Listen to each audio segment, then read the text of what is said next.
Welcome to the Boot Business Podcast. We are talking all things exotic bullies. Good evening, good evening. On episode 3, Boot Business Podcast. You know, I'm your host, Charlie Brown. I got my guys in here. I'm gonna let everybody introduce themselves. All right, go ahead, start. I guess with you, Laura. Hey Charlie, Oh, turn the volume down on your speaker. I hear a little echo. Okay. Try to move this to the side. All right, go ahead, Laurent. May, may, okay.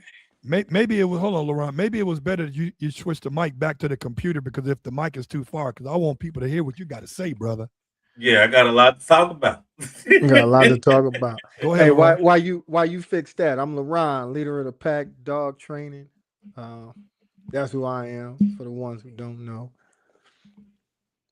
I'm Gerald motherfucking Antoine of All World Doberman Club, dog enthusiast, dog lover, animal lover, dog breeder, shit talker, podcaster. Still lived it, everybody. I am what I am. Yes, Lord. Yes, Lord. And thanks everybody for tuning in. And for one more thing, make sure you guys get with me later. You can inbox me. I'm on all platforms. Bullet Shakedown Volume 2 Red Carpet event, November 14th of 2026. And just to let a few of the people see some of the hardware, this is one of the belts that got flew in. This is the Rookie of the Year. And my main lands right there, Gerald and Laurent, they will be in the building. So for anybody that want to get educated about the Doberman breed, here are two experts coming to the Bayou State, baby. From Cali. That's it. A host with the most. I'm telling you, y'all, if you don't know, these guys will be educating some of the younger people, up and coming guys.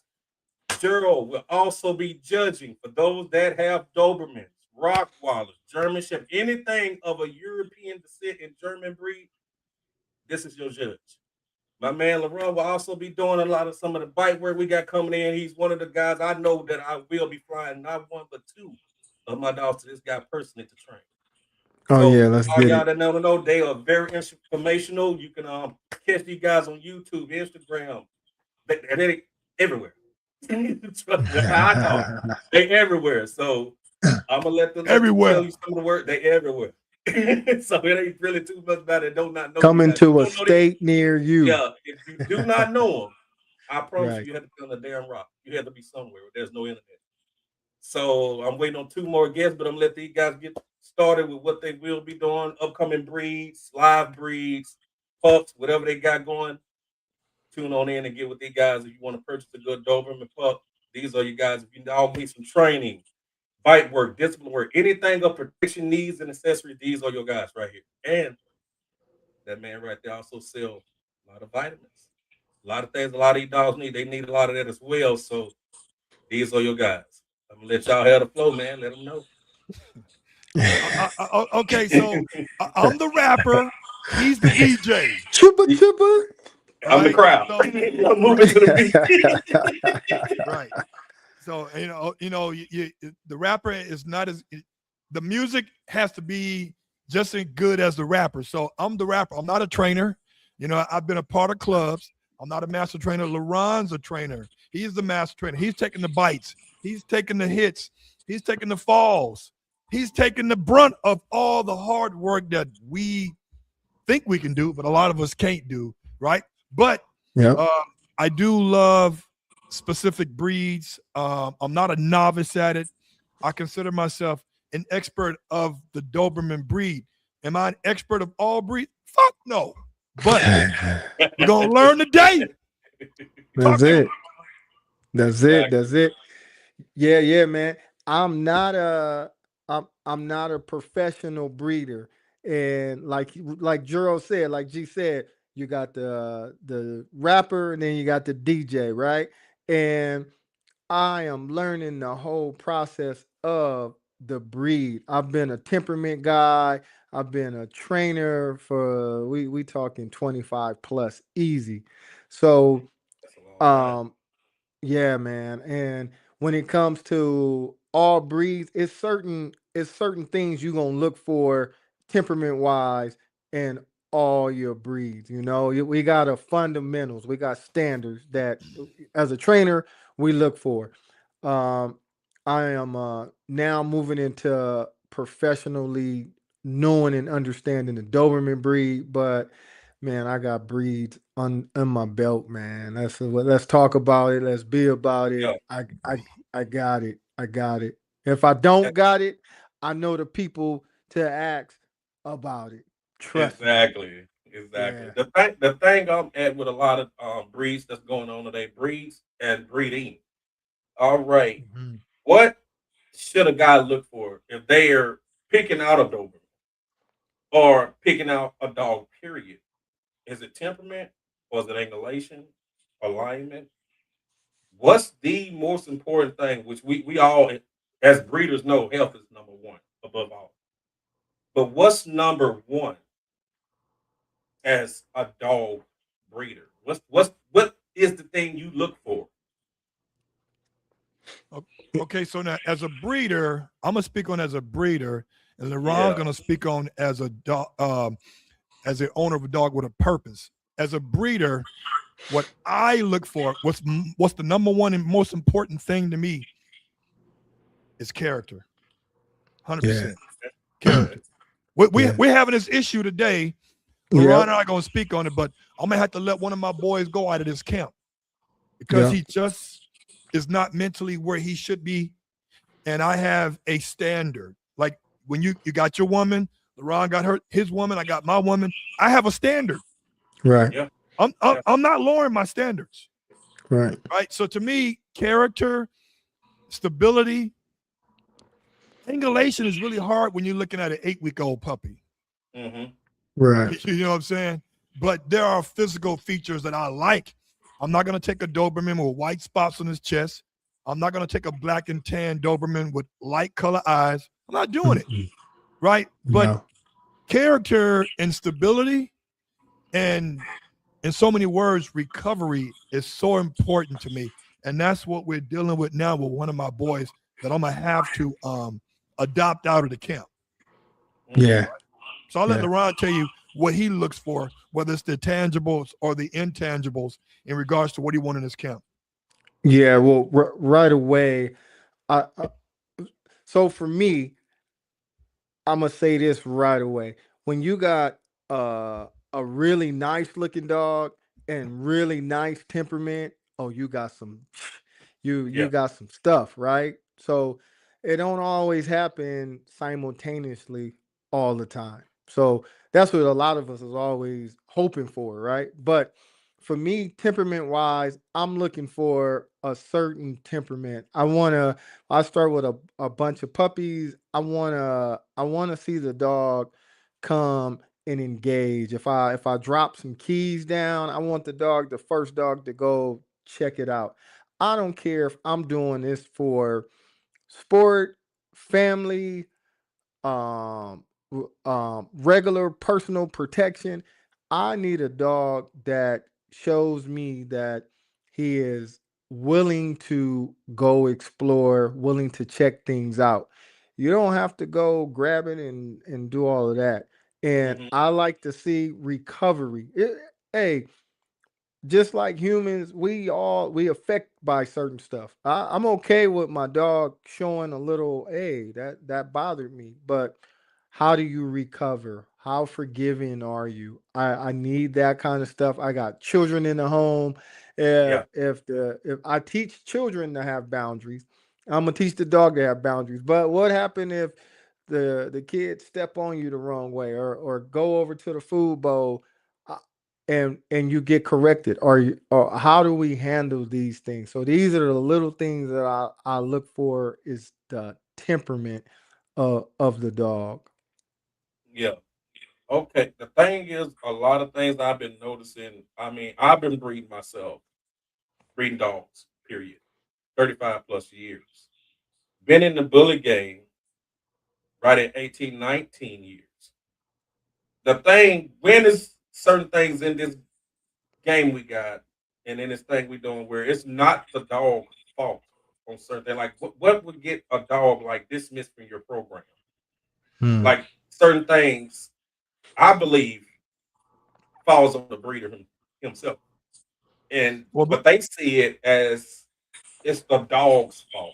It's the dog. This. Okay. Just like, okay, certain things are genetic in dogs. We all know that a lot of things are genetic in dogs. And the Doberman, out of 362 breeds in the U.S. of dogs, the Doberman is the only one that I can find that I've done research and trying to see the history of these dogs. That's the only dog that was bred for protecting humans. And when you take that dog and it has no purpose, and you got it sitting over here and it's just beautiful. It's just a beautiful dog. I mean, that type of thing like that, I blame on the human. Because it's like, hell, I guess something like a gun collector, but not shooting the gun. Yeah. Yeah. Well, I Same say kind that of volume of problem, I guess. Yeah. Chris Barnes says he's trying to get in, so look at the comments over there. CB said, thought we were on the Graham fam. Graham Facebook, so he must didn't get the link to join in. Yeah. The link. But to answer your question, what did get you kicked out of our program? Mm-hmm. I mean, not once. I mean, man, the unwillingness to explore something, a dog not trusting the owner. Man, the shutting down, not being forgiven. I mean, a lot of little things that can lead up to big fucking issues. Well, you know what? I'm sorry. Go ahead, LeRon. Because I've been right there with you in these type of this journey or that, right? And what it really boils down to sometimes, Charlie, is everybody got certain stuff that they can tolerate in anything. It's like a relationship. You got to have a certain type of relationship with your dog. Some people, I got a dog. I got certain standards that's only just for me. The person down the street might not mind that. Might go, hey, you know what? I don't mind a dog that's reactive or that's not too forgiving. Everybody's got to know, and I tell people this all the time: know what type of handler you are. Like Gerald knows what type of handler he is, so his standards are not going to be everybody's standards when it comes to we're just talking temperament of the dog, what can get you out of the camp and all that. Now his breeding standards that's just a whole nother thing that should go across the board. We like, hey, we got certain types that we know across the board. This is what we're looking for. But everybody's got a standard, everybody's got some things they can take that they'll tolerate and some things they just don't tolerate, so yeah, you got to be safe, man. Safety around, especially around the kids, like you said about the bowl thing, and that's real nasty. I can see that being a nasty thing. Yeah. I'm okay with the dog showing a little possessiveness and all that, but but when I come in and I say, hey, this ain't the game you play at this time, are you okay? Do you go, oh, well, I don't want to play possessiveness at all? Well, that's a problem for me because I need you to still possess the sleeve. I need you to possess the ball. I got a lot of other things that I need you to show possession over, but you just can't do it here. You got to have some boundaries. And if he can't have boundaries, we can't be together, right? That's true. Hey, what's going on, my guy? Introduce yourself, Chris. What's up with y'all? This Mr. Capital tapping in, seeing what y'all got going on, man. I don't know. I'm new to this. This the way how y'all done did this right here, man. I like this. This some new modern right here. Yeah, man. Glad you could join us, man. We just now little into 14 minutes of the show. Yeah. I feel like the Brady Bunch up in this motherfucker. Look. Hey, you hear me? Hey, Fuck, you know what I'm saying? Hey, I'm looking at you, and I'm looking at him up there. I'm looking over there. Yeah. Right. Hey, I'm Point up, glad you point could down. join, man. I'm glad you could join us, man. We was talking about things that'll get the dog, Chris. And for everybody that don't know, this is my brother, man. These is all my brothers. We all represent one unit, but we do different things. But at the same time, we have one goal. We got only one goal. And Chris got a show coming up. We all gonna be at Chris' show. I mean, this is gonna be crazy, man. This year, it's a lot going on for us, man. It's a lot going on for my man Gerald and the Run. It's a lot going on for Chris right now. And Chris have Malinois. For a lot of y'all that don't know, if you're looking for some great Malinois, this man do more than just bullies. A lot of y'all think he just breeds just one dog. This man got some. He got some great dogs, man. I also spoke about Chris about 3-4 months ago, around sitting a Malinois to you. Because I'm getting one from Chris. This guy right here, he breeds them. Oh, You know, nice. a lot of people don't know that Chris. That this man got his hands in like a lot of pots. Man, I don't even tell nobody I breed them little crazy motherfuckers, man. I ain't gonna lie, man. They're very high energy dogs, man. If anybody don't know about them, bro. very high energy dogs. So, Man, I'm trying to figure out now what I'm gonna do with them, man. Like I'm surprised they ain't cutting up. Hey, you hear me? I'm trying to tell you, but I'm gonna let Chris. What is the thing? Which I know you got also some takeoff blood, and you deal with a lot of that over there. What would get a lot of the dogs when you do that breed dismissed from your program? What are the things you were looking for out of them? Break it down again one more time. The things that would get a dog dismissed from your program that you're running over there. Okay. Man, I'm gonna be honest with you, man. Like I don't never get too comfortable in one spot. A lot of people it's not good to get kennel blind because you can always breed better and buy better. So I agree. as time go by, how should I say this? Like the world changed, like economy, how it changed, like fashion, like it might be this outfit might be hot this year, and next year this might be the brand that's popping. Like anything that we do in life, you got to keep up with the economy and what's actually what's selling. You know, if you in it for breeding and selling, or you just in it to be breeding. You know, my biggest thing with me, I want to always.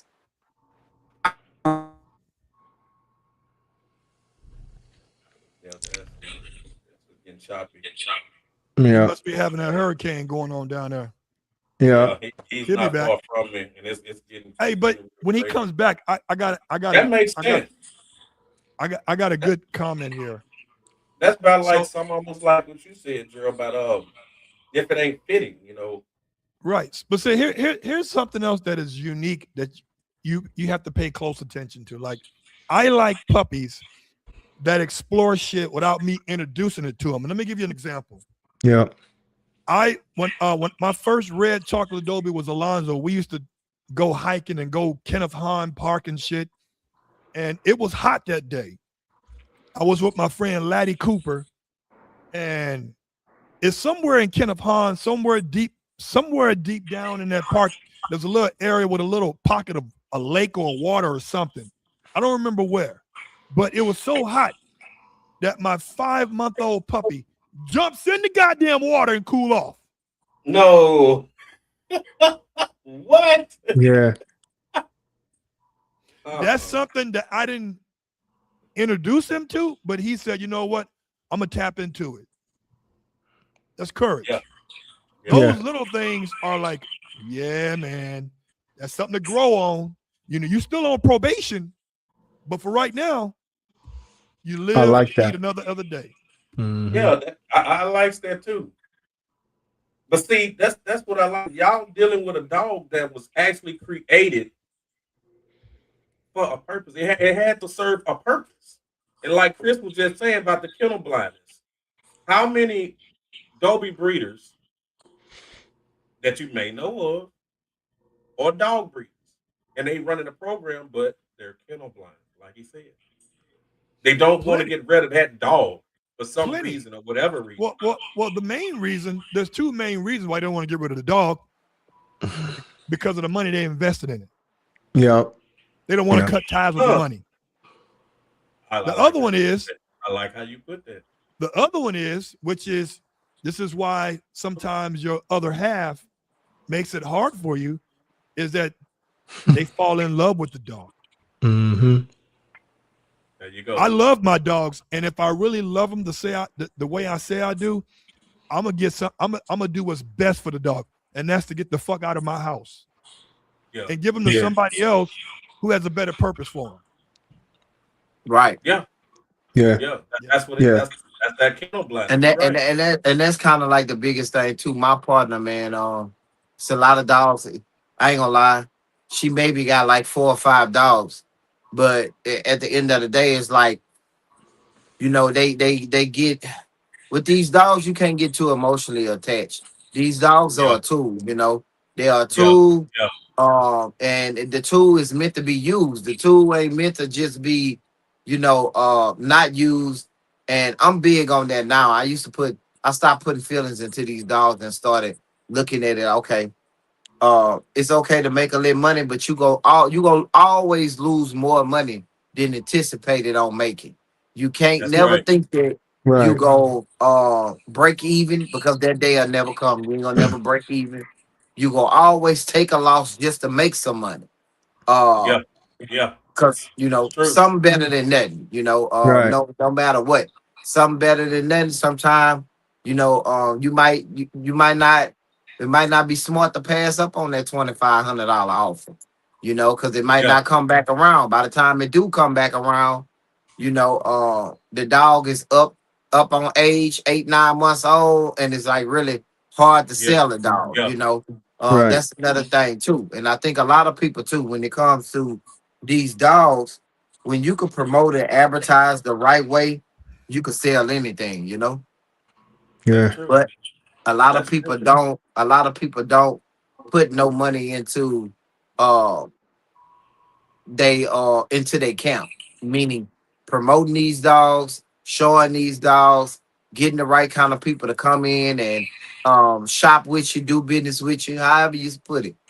A lot of people just, you know, I'm gonna just be honest with you. I really don't want to shop with none of my own people. That's just me. I want to shop with people who, you know, that's not like me, you know, because our people just not go see what we see in our own product.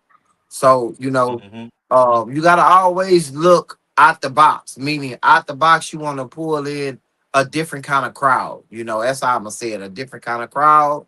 Um, a lot of people from overseas, they buying these dogs now, and that's from any breed, Dobermans, bullies, um, even much from Australia. You know, a lot of people are buying our breeds. It's just locking in with the right people. Yeah. Well, That's something to think on right there. I'm glad. I mean, what do you think, Jerry? Is the market more lucrative outside of the U.S. or in the U.S.? Well, Is I it kind mean, of like at a standstill? It's 50-50. I mean, because you The guys, money them out Dobermans there. get It's the expensive, money man. The there. money is out there. I mean, It's them there. Dobermans very expensive. Well, I mean, we all know that in the bullies. Hell, I spent 9 grand on one dog. One dog. I mean, because well, this what we doing right here. If it was easy, I mean, hell, around everybody be doing it if it was easy. yeah. But Yeah. it's got to be an end goal to this that we doing. Like, okay, you got a Doberman. Now that you got it, what are you gonna do with it? Is you just Right. puppy pelling, just breeding and pushing pups, breeding, pushing pups, or do you really, as they say, what they say, you're preserving the breed? Do you care about the breed and trying to preserve that? I mean, what is you doing with this dog? Everybody not a Well, breeder though, bro. You gotta understand right. it. You got a lot There of you people. go. A Right. lot of people want to speak the title. I'm a breeder. I'm a breeder. But I ask them all the Exactly. time, when you say you're a breeder, is you in your first generation? because that's what I consider a breeder.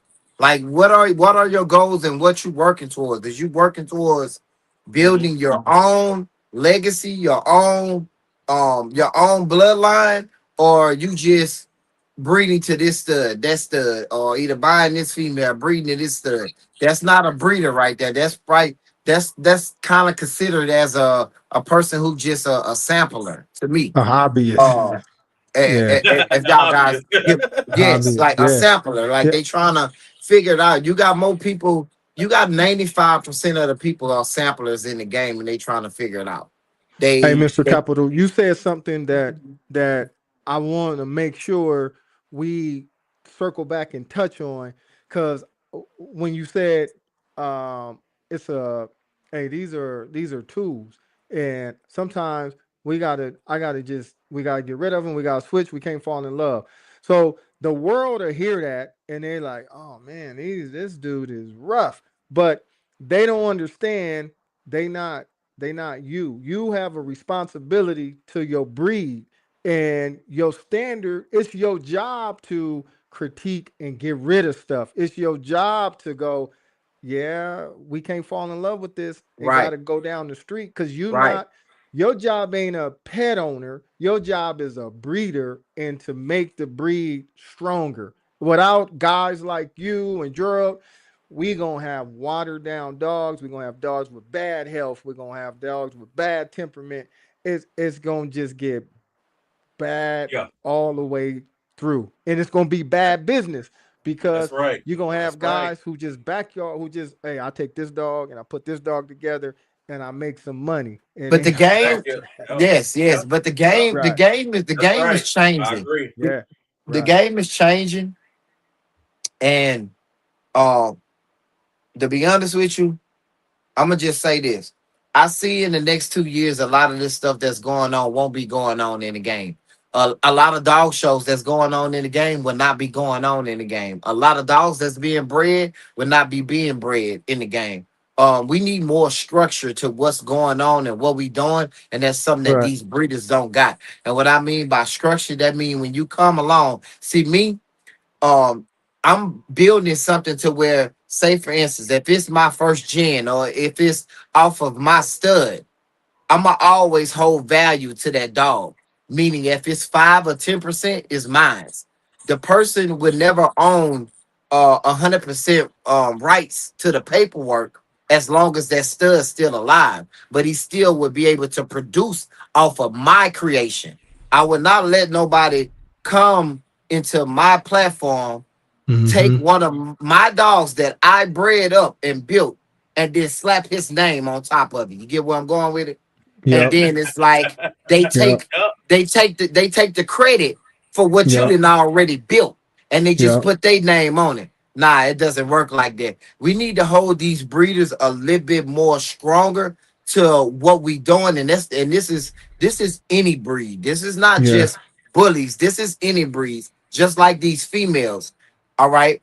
When people buy females, okay, uh, once you have your first litter, a certain percentage of that first litter is mine. Then after that, then you will be able to own her fully. But other than that, you will not get full rights to the Right. female until we make a good agreement.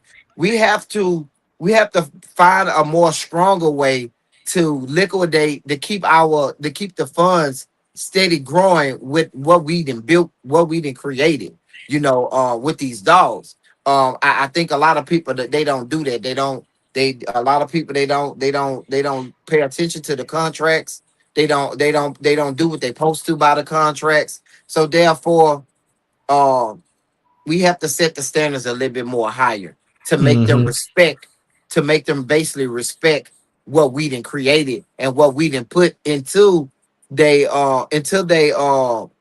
kennel to help them go to the next level. Because now, all of these dogs, that's all of the bullshit blood is gone now. It's not selling at all. It's not even selling for $300. Like, they giving away dogs right now. So the Yeah. game is is is, Hmm. is taking one big circle, and all of that bullshit is getting pushed out. Yeah. And now you gotta have the health.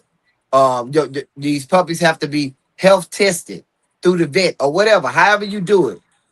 They gotta have the girth, they gotta have the bone, they gotta have the structure, they gotta pass so many checkpoints before a person be like, okay, I'm gonna spend about 8,000-9,000 with you. You know what I'm saying? Because I see you took, you took the long route to build something that could last long, and I see I could take this and I could build and I could go forward in the game instead of me buying this dog from you, and this dog might be hot for 6 months off of a certain stud name now, such and such son. But after these studs not holding any value no more in the game, and that's kind of what needs to be focused on too. Building these studs value to where they last long. They're not lasting longer than 6 months to a year. Then another dog coming out, and then it's like by the time the offspring come up, the daddy never reached past $2,000, and the offspring will never get to $2,000. The offspring studs will be getting 1K stud fees. Like, oh man, y'all get where I'm going with it. I'm trying to watch my language because I can really get really get critical with the shit, but I don't want to. Here But we no, go. it's Here's what I say. This Okay. it's twofold. It's a double-edged sword. So I get a lot of people who want to breed to my boys, right? Because I have that sauce, right? I have an equal combination of looks and an equal combination of the intangibles, the temperament, the prey drive, the clarity. Those are genetic things. You can't if a dog ain't mentally clear in 4 or 5 years, he ain't gonna be mentally clear in 9 fucking years. It's right. Yeah. intelligence, even in humans, is an inherited trait. You don't learn to be intelligent. My twin brother is a rogue scholar. I'm a C plus motherfucker. He's an A plus guy, right? So you got two type of people. You got some people who want to better their lines by breeding to your boy. So who are we to say, well, I'm gonna keep all my shit to myself? Then you got some people just breed into a dog's name because the dog is infamous. He's famous. But here's what I say. Whether the person's breeding to my dog because he's trying to better their dog's health genetically, or put more bone, or put more head, or put bigger hips, or they just want to have a name to attach. At the end of the day, when it comes to the Doberman, my fucking name is on the pedigree. So I'm getting free marketing all day long because people are going to get what the 11 herbs and spices taste like, but I'm KFC. I know what the fucking recipe is. So you're going to come back to me at the end of the day. So the unfortunate part because I'm a stud provider, right? I have no bitches. I'm a stud guy. Everybody always say they want to do it, they want to preserve the breed, improve, but a lot of people I breed to, not all, but a lot, like Shannon Sharp said, there ain't no such thing as all and everything. They say they want to improve, but it's all about monetary gain. And when you get in it for the money and you're blinded by the potential of money, you're gonna fail. Yep. You gotta Yep. love 100%. what you're doing. Yep. That's it. Yep. So they Yep. can they can change the name and say it that it's Monroe, a la carte, Antoine, Royale, Dubatois, right? But the second and third generation gonna have my shit on there. The foundation gonna have the F2s and F3s gonna have my shit on it. Right. Yeah. So that's how I look In at it. In Yeah. that Dolby world, do you deal with some of the same thing as we do over here in the bully world? For as paperwork, leniency, genealogy. What's the hot names over that way right there? I heard you on the last one, Jer, I was watching you on Instagram, and you said like 2-3 names of high-end breeders. Is that anyway like what we deal with in the bully world? Like you got a lot of hype stud, a lot of hype dogs, but the dog ain't got a lot of production over it. It's just a hype dog is what I call them. Just something that's hyped up. But the dog don't show none of his traits. The dog don't produce none of his colors. The dog looks great, damn great looking dog, but produce no bone. It would not produce itself in no way possible. But it's a hype stud. And like Christian said, it's hot for maybe 4 or 5, maybe 6 months. It's like the cell phone game. It's always a new phone every 6, 7 months. Always, guaranteed. Is they dealing with any of those problems over there in the Adobe? Well, I mean, Is they any similarities? Well, it's a lot of similarities because human, we're creatures of habit. That's true. The difference is that, and I'm not going to throw any names out there. When we're talking about overseas names, we're generally talking about breeders who have made their lines infamous. Okay. You got the Del Nazis, you got the D Casacalinas, you got the Remy Max, you got the Stella Di Fortuna. These people have taken the hits for years, so they have their own lineage. They're not bringing in other people's shit, and then the new puppy name is voila. Now, over here in the United States, unfortunately, man, we got a lot of copycats over here, bro. And we Americans, unfortunately, we're so fucking gullible. We see with our eyes and not with our hearts and minds. You see what I'm saying? So it's like, oh, let me get a Del Nazi. Let me get a Di Tabello. Those are good dogs. Don't get me wrong, but all you doing is franchising their shit. You ain't made no name for yourself. So I take great pride in importing my males, breeding to quality females, doing something constructive and productive with my males, putting earned titles on my males, because that's what sets me apart from everybody. Like, I will breed to a qualified bitch, right? If he's trying to improve his kennel. But I always say this, and I said it right now. I'm sure there's better looking dogs out there than mine. I'm sure there's more harder Dobermans out there than mine. The problem is, motherfuckers, you don't know about them. They don't advertise it, or they gatekeeping and they don't want to breed to nobody. These dogs, man, are good for, it's like the NFL, bro, not for long. You get a good stud, you're gonna get hopefully you get a good 7 years out of his ass. You better start putting him on ice. When he turns 3, you better start looking for a replacement, because they get old quick. Especially when they're doing protection sports. That's like playing football, my man. They're going to fall wrong. They're going to get jammed. They're going to get injured. They're going to have a rough day. So, you going to, listen, one of my best boys, a decoy caught him wrong, and he got jammed. And he never was the same dog after that. And Dobies have extra long necks. They're part greyhound. So shit going to happen. But you always got to have a replacement so he can learn from the champ. Makes sense.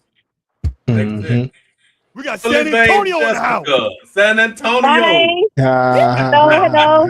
How's everybody doing? Happy 4th of July to everybody. Yes, happy I 4th do. to you too, sis. Happy 4th. We was talking about basically dogs serving a purpose.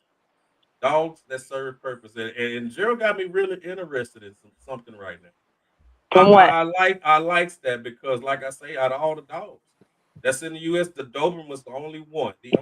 Oh, I just got one too. Yeah. And I like what I'm hearing. I did not know a lot of those type of problems exist over there. I didn't even know either. Over here in the bully world. Yeah, I had a knuckling problem. I didn't even think there was a such thing as a knuckling problem. I'm like, what is that? I started looking into it. Well, now I found out it's a food. I was giving it too much protein, because that's all I give the bullies. You can't feed them like you feed the bullies. Obviously, now I know. You got to feed them. Because I was making him grow faster than what his body was growing. So I have to have him on the cheap food, the cheap protein. And believe it or not, it's getting better with kibbles and bits. I never buy that, but That's kibbles and bits great. for now, and then I can give him the diamond and all that stuff later. But for now, I didn't Right. know. I just noticed something was wrong with his like his little hands, his little paws and stuff, and that's what it was, knuckling. And it's because I was That's giving him too great. much. I was even putting dine in his food. Didn't know. I really didn't know. And so now I'm learning more about Doberman, and I've been in the Yeah, dog business all my life. But that's yeah, what I'm just telling LaRon and Gerald. I did not know I didn't know either. you gotta Yeah. really pay attention to these dogs like that. They Yep. most definitely not like the bully. I thought Frenchies were LaRon, delicate. LaRon is the Doberman eating habits different than what we're used to dealing with as bully breeders? I mean, is the eating habit like I don't even know how to really even say this. Is it they digestive system any different? Like you gotta really No, watch feed these dogs? Like is you that true? well, it's certain things that I watch bloat on just all breeds. You know, it's certain stuff like after a dog, my dog is he been training and running. We just got finished doing protection work or something like that. I'm not gonna feed any dog. Or we just got finished working. I'm not gonna give him a big bowl of water. I've Like, had experience with a bunch of different breeds having that problem. But man, look, this is the one thing that we touching on so many cool things. One thing that we was just talking about when we were talking about hey, we got bad breeders, we got good breeders, we got all of these things, right? And Right? as a dog trainer, being in the business so long, I didn't see like waves of good, bad. The internet make everybody somebody now, right? But I also remember when I only could get training from people who went to certain seminars or I had to go to a certain club. We were 1% of the 1%. So now what happens for me is I like all of these motherfuckers can come out and you can breed because I got a different standard. So once you take that loop around and you waste your time and your money, you gonna either be a type of person that always wastes time and money. So you ain't my type of Yeah. client anyway. Or you gonna go, oh, you know what? I wasted time and money. Let me go find a higher standard, and I'm right here waiting. I think it's the same thing with breeding. You got people. They gonna make the breed have some light. They gonna just like I met you, and I met more bully people, and I go to a show, and I'm like, man, Yeah. okay, this is what I've heard is a myth. No, y'all do talk about health. Y'all do have good standards. Y'all do have Yeah. quality breeding. But back in the day, the light came from just Joe Schmo down the street. He was advertising the yeah. breed. So hey, I like them dudes too because they help me show what the real standard is. You're the example of what it ain't supposed to be. So okay, there you go. And that's the same way with me with training. Uh, I run into people and they run into problems and they say, "Oh, the dog won't do this, won't do that." And then I show them, well, this is how it's supposed to be done. So yeah, Yeah. and now they understand why I charge what I charge versus what they charge. The same with the breeding, right? Yeah. Now when they buy one of y'all's dogs, they go, oh, this is why it costs what it costs. Yeah. It's like They get expensive. They right, get expensive. What right. makes Totally. the breed of dogs you guys deal with so expensive? Like, okay, in the bully world, it's from C-sections all the way to the dogs getting their last set of shots, and then you sell the pup. I got all that. But okay, in the Hmm. Adobe world, what brings value increase to the dogs? I mean, how do you increase the value of your Adobe? Is it shows? Is it that the dog The is a shows, I would say the badass dog shows, working the or pedigree, the pedigree, the camping it people out? I who, mean, what brings a high value to the Adobe? the smartness. Well, they're all smart. But bloodline, it could be bloodline. That's what I I mean. don't know. It Health. could be bloodline. I don't know. I I'm was learning myself as I go. I would say the unfortunate part is that everybody no, let me stop that. There's a lot of breeders that rides it's almost called them Baldwin brothers. You know, you got one real Baldwin brother. He's Alec Baldwin. Then you got all the other Baldwin brother who's riding that coattail, the Baldwin brother syndrome, right? Mm-hmm. So you got a lot of Del Nazis. You got a lot of Altabellos that's been out there for 25, 30 years, right? You got Pride of Russia, which is really Del Nazi. But what really makes the dog is the owners promoting the dog from the time they were puppies. You just can't pop up on the scene and got a 2-year-old grown male dog. Hey, I got the dog of the year. No, where'd he come from? What was his temperament? How did he develop? Can he produce? Can he breed to a shitty female and still produce? It's the dog has to have history within itself. This is why I always know the maturation process of every stud from puppyhood to adulthood, puppyhood, adolescence, and adulthood. I show the good, the bad, the ugly, and the great. So now nobody can say, where did Titus come from? Motherfucker, I made a video of me picking him up from the airport when he was a puppy. Right, so it's almost the Don King effect. Don King was the greatest boxing promoter ever lived.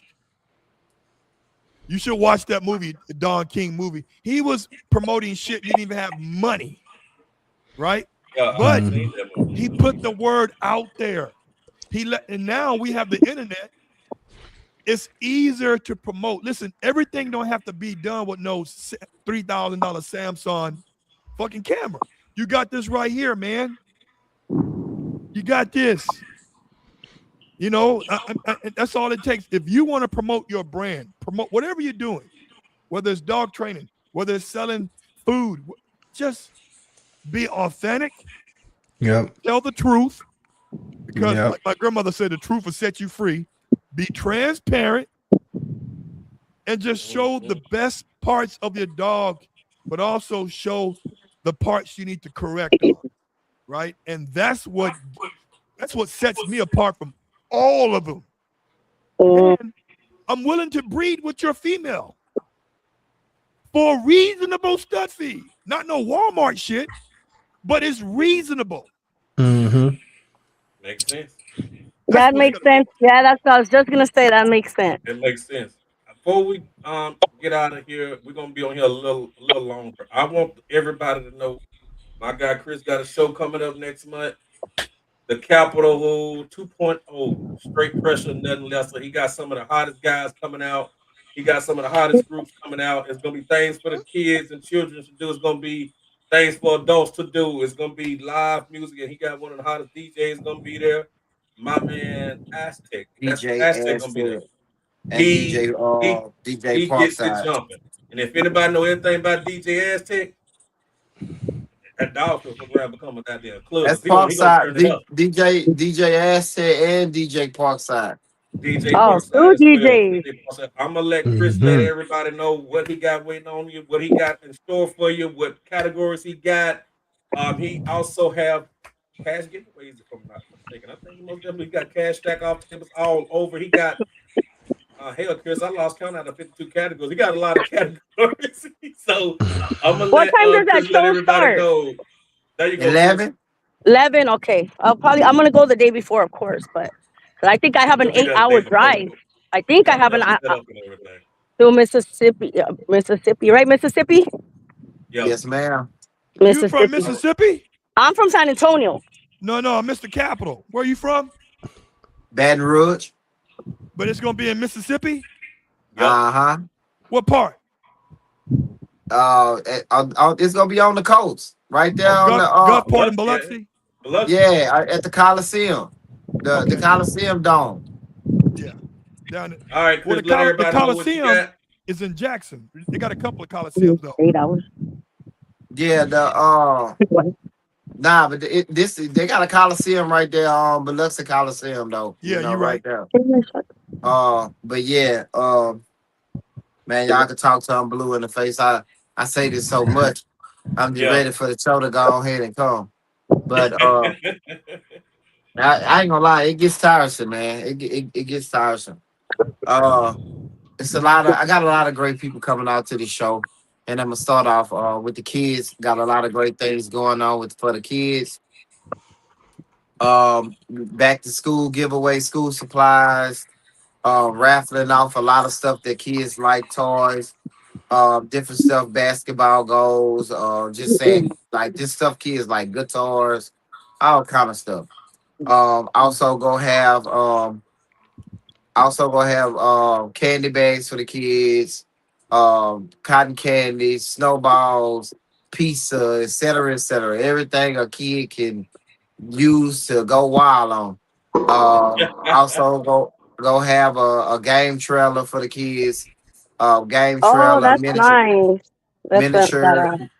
Yes, miniature is go. It's gonna be miniature golf for the kids. It's gonna be adult. I'm gonna say adult Connect Four, but it's really Oh, those big the ones.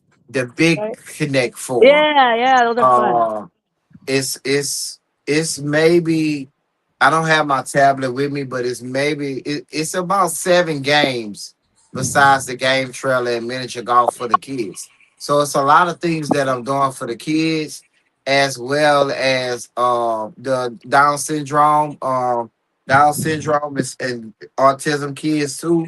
I got things for them. My beginner handlers that's coming into the game that's want to learn and want to have the opportunity to uh, get a chance to get in the ring for the first time. I got something for them as well. I'm doing like 21st places, 22nd places, and 23rd places hardware free category for all my new beginners. That's what it's called. New beginners stack off. Mm. Uh, it Hey, won't Charlie Brown, be. Charlie. Hey, Charlie, post up that can you post up a banner so we can see where we can follow him at and check it out? No, I ain't got to that part on here yet. I wish I did.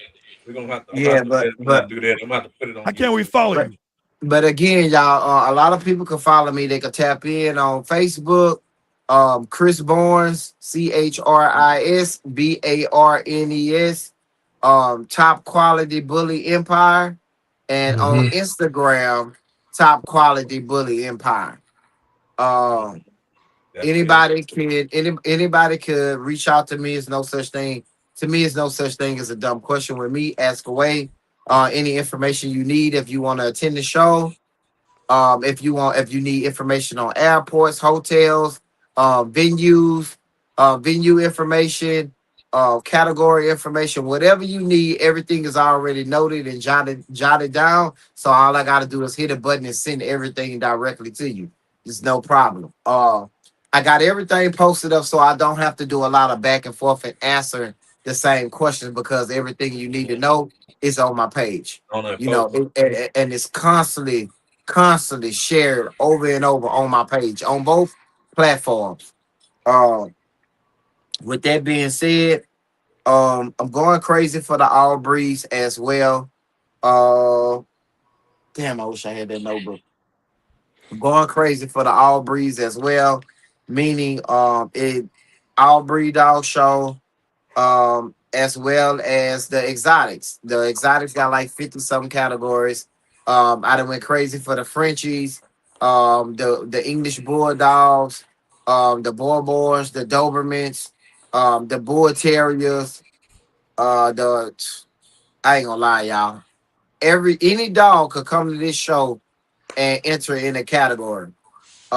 Even much the hairless cats. I got a category for them as well. Uh, I'm working on getting the reptiles in the building, like a lot of reptiles. People like birds and snakes and et cetera. But that's another chapter. This show is two big fun shows. So the All Breed got their own fun show. Mm-hmm. The Exotics got their own fun show as well. My biggest thing is having the right judges I got judges in spots that are judging what they breed. That's the biggest thing. Uh putting judges in the spots that judge what they breed to where everybody can feel like they was judged and treated fairly. That's my Mhm. biggest thing that I've been working on too, with from the last show and all of the ongoing shows that I've been seeing. You know, a lot of these judges are not qualified to judge some of these dogs, and they don't even much know what to look for. They don't know nothing about certain breeds but the breed that they know, which is what they breed. So I made sure that I put all of these. I got judges coming from overseas. I got June Williams. He's gonna be judging the all breed. He's gonna be judging the all breed fun show. I got Kevin Green and the Pope. Three. This is a 3 sanctioned show, you guys. So it is sanctioned. You could come in. You could get points on your dogs, etc., etc. And it's a special. If you come in and register your dog the day of the show, it's only $20 to register. If you tried to go do it now, it's $35. So it's a special the day of the show where you can get your dog registered for $20. As well as that, it's a stacked stage for the exotics as well. So this show has 4 rings. 4 rings, um, 2 of the greatest DJs in the game that know how to work hand in hand, meaning DJ Parkside, DJ Aztec. They are great friends. So they know how to work together to where the sound do not clash, and everybody get the message that need to be sent through all microphones, no matter what judge got a microphone. As well as it will be cool down stations in all 4 corners of the facility. Uh, Besides that, it also will be how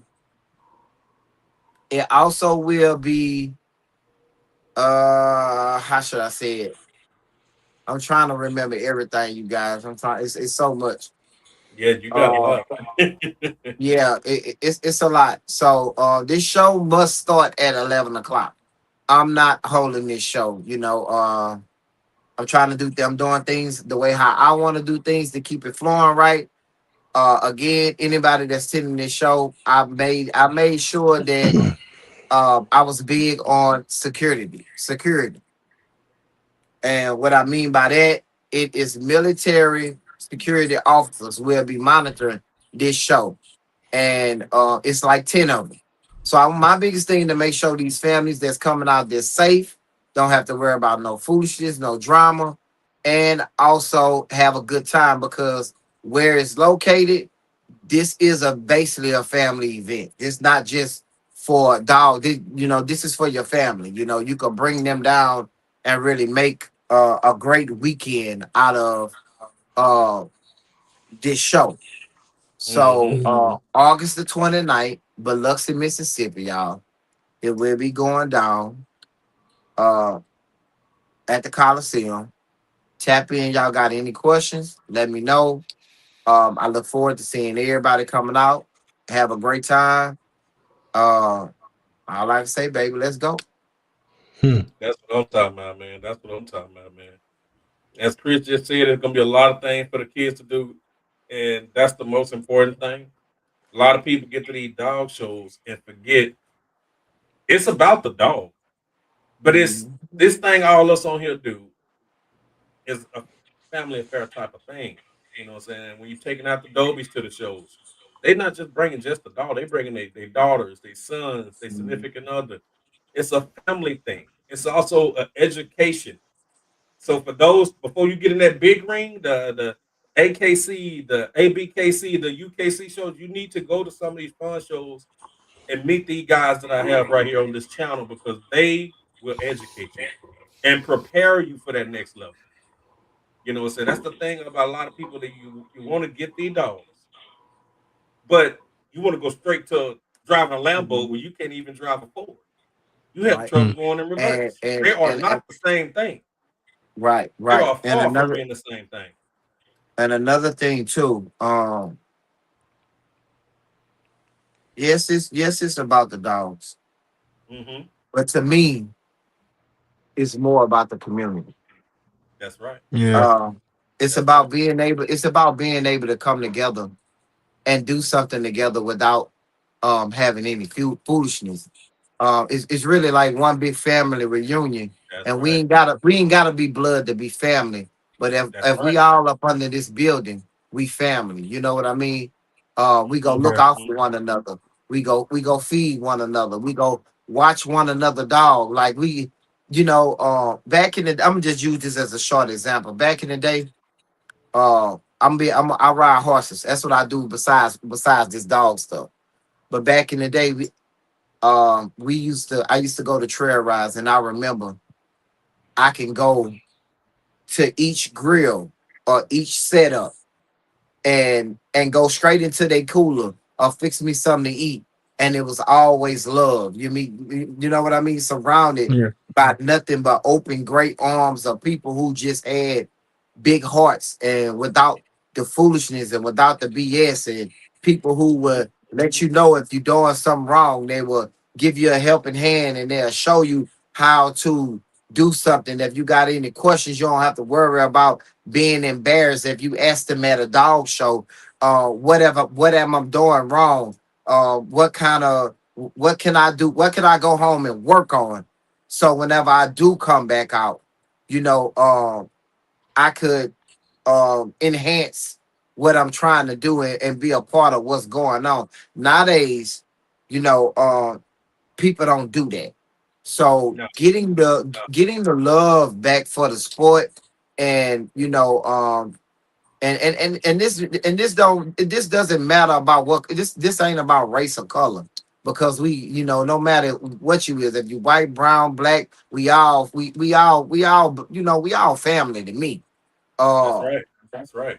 at the end of the day, that is what this show that I'm doing is really based on. I'm really trying to make a big step in the game and show the community what we could do if we put our great minds together. I could have did it in Baton Rouge, but my biggest thing is I want to always be different, and what I mean by always be different, I prayed on it real hard, and I asked God to give me guidance and show me which direction that I needed to go with this show, because I couldn't find no venue in Louisiana that will hold the capacity of people that I needed for the show.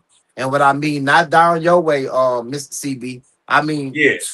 Baton Rouge. I couldn't Yeah. find nothing. And it's like, um, when you're trying to do something positive and do something good, it's like you're gonna run into a lot of roadblocks that's gonna stop you from doing it. And Mhm. what I mean, stop you That's from right. doing it, man. When I did that last show, man, I had to deal with the news people, bro. I had people contacting me that I didn't even much know protested against the show, like against Wow. what we do, against the breed. They didn't want it, man. Like they was going to the mayor of Louisiana. They was doing everything they could do to shut it down. So when it came time for 2.0, I said, you know what?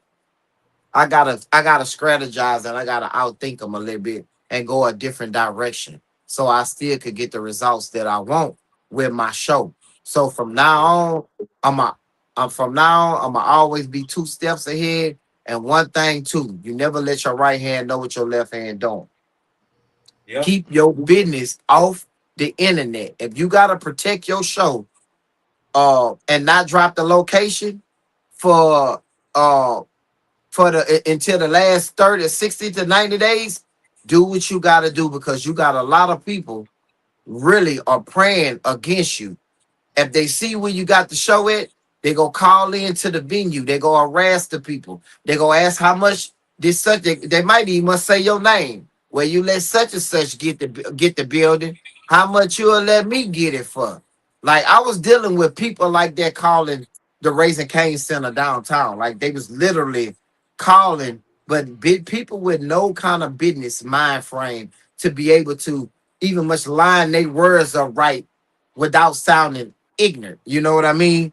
And you go deal with a lot of negativity. So this show right here, I waited to the last minute before I dropped the actual location. And maybe maybe it kind of hurted me a little bit, but at the same time, it protected what I'm trying to accomplish, and what I'm about to bring to the dog world. Uh, long story short, I'm doing something. I'm working on something to where I'm gonna just say this short. Uh, Even if you can't make it to the show, you still will be able to view the show. I'm gonna say it like that. So That's what yeah, I'm I'm talking about. working on That's what I'm something, talking about, baby. That's what I'm talking about. Okay.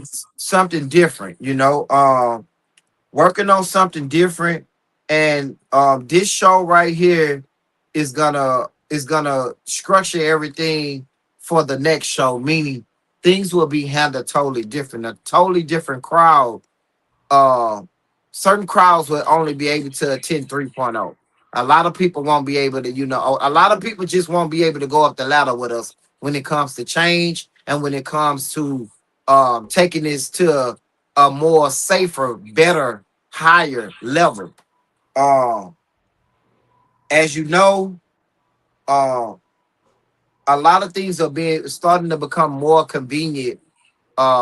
These phones, just like this iPhone right here, this 17, they doing everything now to where we don't have to do nothing but sit at home, and we can do everything off this phone. People don't know how powerful their devices are, but everything Yep. is going to be Yep. convenient in life to where we don't have to do much, even much when it comes to promoting these dogs and everything that we do. But I could go on and on. I don't want to let too much out. But again, y'all, for this show 2.0, is booths available. It's still booths available. It's VIP booths available. It's ringside booths available, regular booths available, and I got a few vendor spots available as well. Uh, the prices are very reasonable. Tap in with me. Y'all can lock in. Any information again, y'all can tap in with me on my page. Uh, Top Quality Bully Empire Instagram. Chris Barnes, Top Quality Bully Empire. I had a great time with you guys. I'm hoping that we could keep on doing this a little bit more, because I could talk. I could talk all day. I really can. But That's all it's right. the That's fourth. all right. Yeah. So That's all right. I appreciate y'all having me on. I ain't gonna lie. Man, we appreciate you too, Chris, man. You know what I'm saying? I appreciate Y'all you got guys. anything? Will, Y'all got LaRon. anything y'all want to ask me? Oh, yeah. No, you Go ahead. no, you said it all, man. I Y'all mean, wanna I just want to see the where the viewers can see the digital flyer, because it's coming up next month, right? Yep. Yes, Yep. yes, We yes. gotta see that flyer. Yeah. It's gonna be on the radio stations. The venue, they gonna be pushing it hard. I done put Good. a lot. I done put a lot of promotion into this show. When I mean a lot of promotion, um, I started promoting. I started promoting this show at the last 4 months of the show. I've been had time to really go hard with this show, but I couldn't go hard when I was supporting everybody else. I was so Yep. busy traveling. I was Yep. going to 3 to 4 shows a month. 3 to 4 shows a month. And you could just imagine the money that I was spending on supporting everybody that had Yep. something going on. And I'm not gonna say no name. Y'all know who y'all are. Y'all know what I do. Y'all know how I support. Y'all know how I come and I show love and I have a good time, and y'all know how I spend money. But with that being said, don't expect what you do for people from the heart.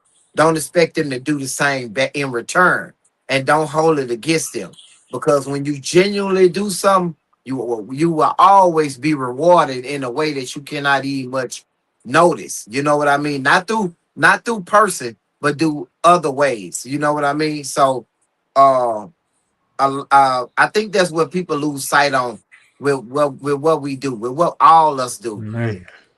They think once they get a taste of the sauce, or maybe they might buy a dog from you, and they feel like they got the key to the rest of to everything. But my biggest thing is, you never got enough. You Hey, is always this the second show, Chris? This is gonna be your y- second one. this gonna be the second show. Hey, so Uh, what motivated you to start doing your own? stuff. And by the way, Chris, I thought I was popping the waves, but then you showed up. Stop looking down, man. The waves is popping, killing me, man. That's that Creole. That's that Nah, Creole. man. I'm actually looking That's that down at this Creole, phone, man. bro. Oh I man, keep every I time keep you look on down, watching like, my other oh phone, man. man. Like I'm on the other phone, bro. My bad. Yeah, we But, got that storm here too. That one but King yeah though, Carlos talking about. but yeah though, what really got me into it, to be honest with you, I'm how should I say this? My stud Boogie, man, he the boss, I'm the employee. Gotcha. Without him, it wouldn't be no me. Right. Without me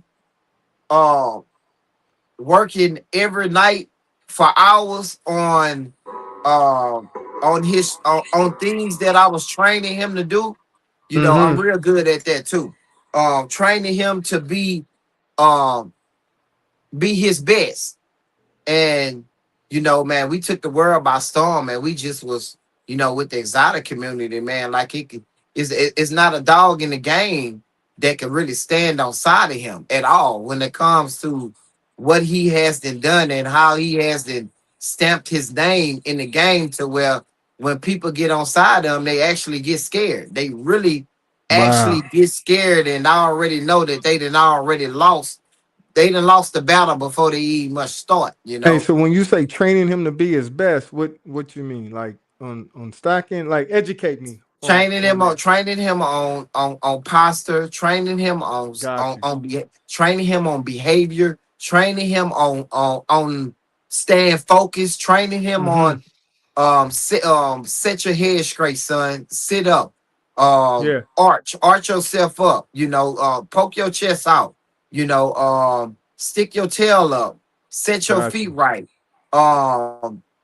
I want you to scribe a certain way on this leash. This is what I want you to Ah, do.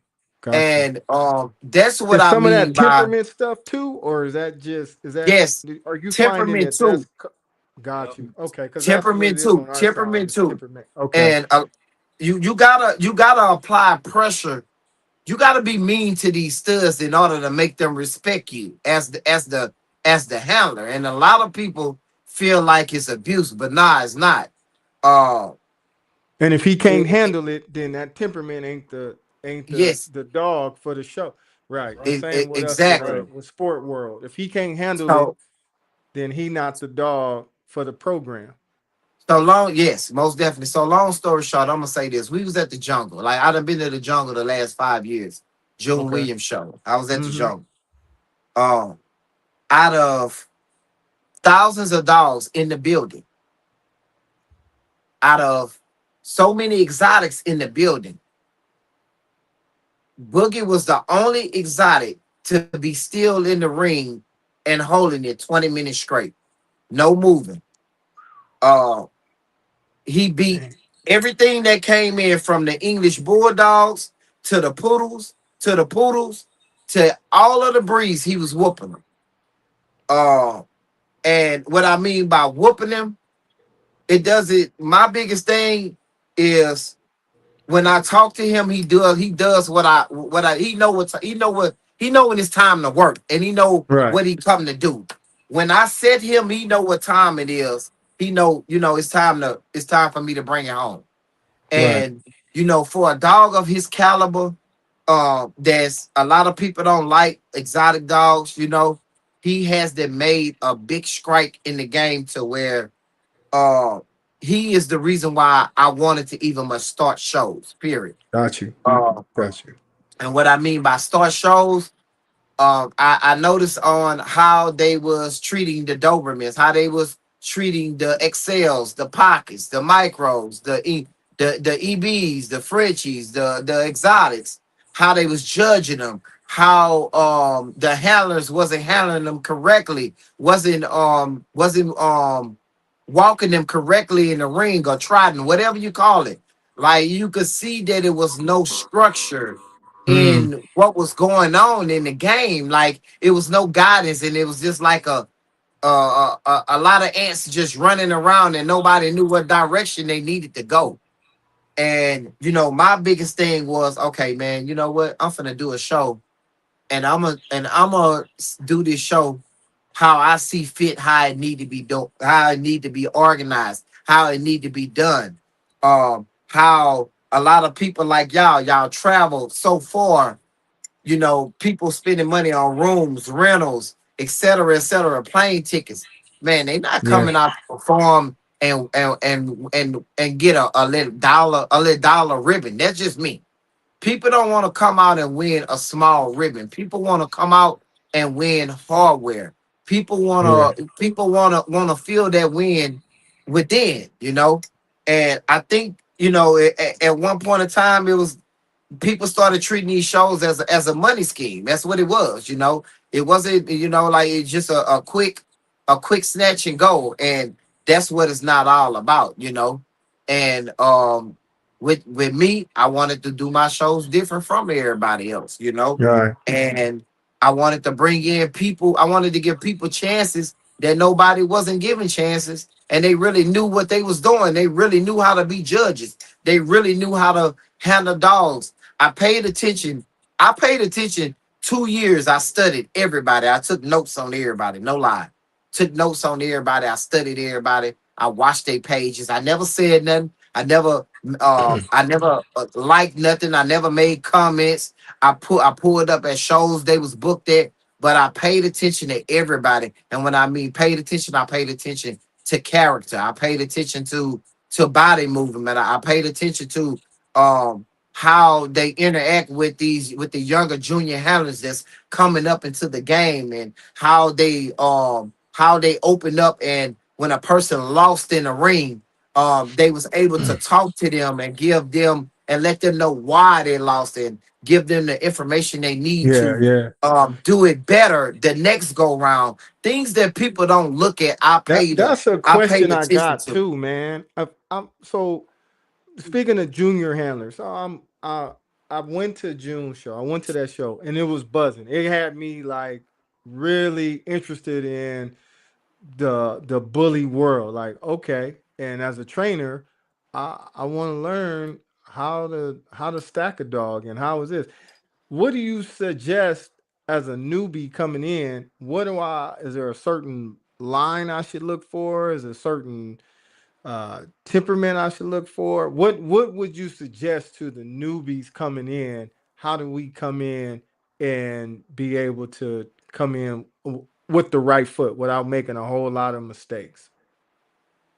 Man, the biggest thing to come into the game and have, and it's something that people don't have, and this is very, very important. People don't have patience. When you got patience, you can make a damn squirrel do what you want him to do, you know. Correct. And a lot of people just don't have the patience. And my biggest thing is how I became good is the dog taught me how to be good. I didn't teach him. And you're talking He about taught- patience with the training part. Yes, he taught me how to be better. And what I mean, when he was sweating, I was sweating as well. I wasn't just, you know, Right. I wasn't just down there. If he on the floor, I'm on my knees with him. So when he sweat, I sweat. And then Okay. that I'm serious. That's how it No. be. When he sweat, Right. when he sweat, I like sweat. that.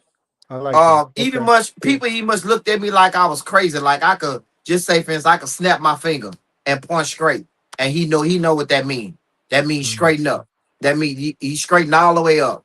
Or either I might whisper something in his ear, and he know what it means, because this is a strategy that we always do.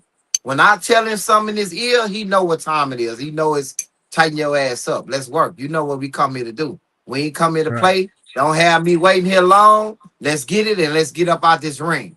And hey, now to be honest with you, 99 percentage of the time, he coming home with it. You know, he coming home with it. He gonna do a great job. And the biggest thing is patience, man. People don't have So patience. do you got to condition the dog to be able to stand 20 minutes, or this is just we doing 5 minute rep, then we get to 10, then we get I to built 15. him up. I did 5, I did 10, I did 20, I did 30. I did 40. I got to the point where I was stacking him for an hour straight. He was when he was younger. Mm-hmm. When he was younger, he was able to hold it for an hour. Wow. But now he's close to 3 Man. years old. I don't Okay. push him like that. When his joints, just like my brother right here was talking about, when dogs get closer to that 3-year mark, things don't work like it worked when they was Right. 12 months, 13 months old. Yeah. So That's everybody, right? you gotta know your dog. You gotta know your dog. But I ain't gonna lie. One thing I can say about him, no matter the age, he'll actually die for me to make that win. He would actually go to the limit to make that win. Man, they had to make me get out. He did such a good job at the jungle. They had to remove me from the ring because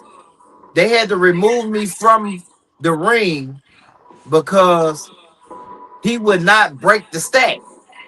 Wow. So they had to put me in the crowd where the dog couldn't see me, and that's when he broke the stack. But to me, you don't do that. You don't do nothing like that. That's just me. Yeah. You don't never remove a trainer or a handler from by his trainee or however you call it. You always want to keep them in the ring. So they started removing, the people from the ring, et cetera, et cetera. But long story short, y'all, you gotta have patience. You Gotcha. gotta have patience. Don't feel silly. I talk to my dogs like they're humans. I ain't gonna lie. Yeah. A lot of people might look at me like I'm crazy, but I'm serious. I actually talk to my dogs like they're humans. And believe it or not, shit, some dogs smarter than people, man. I ain't gonna and that's the truth. Some dogs are actually smarter than humans. You might not think that they don't understand you, but they understand you. They know they even much know when you're not feeling good and you sick. Like, man, dogs, they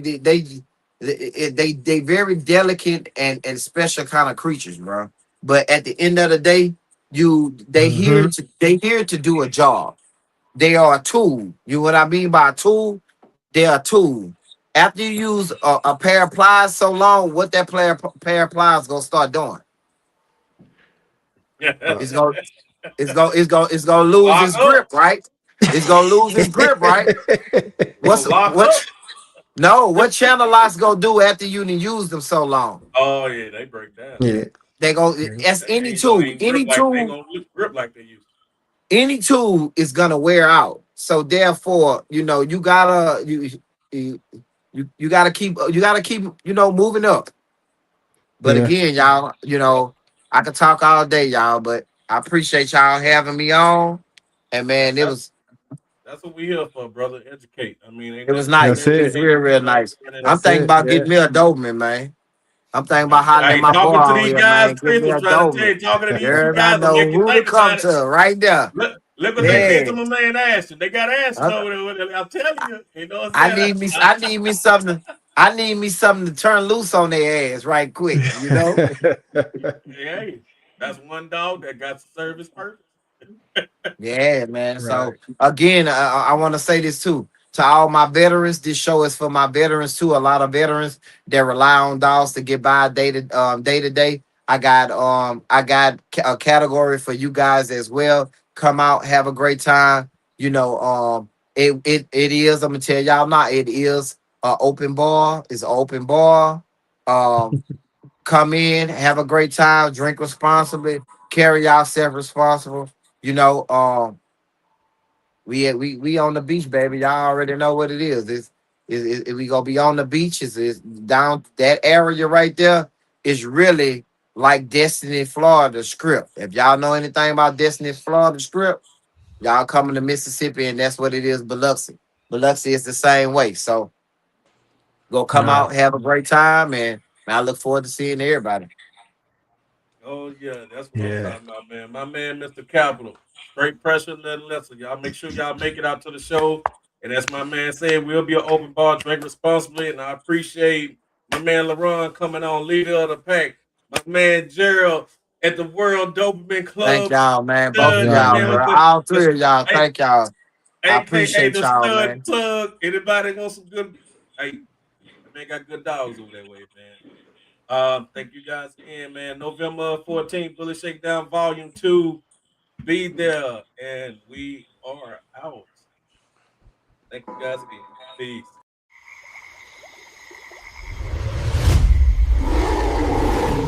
Thanks for watching the Boot Business Podcast.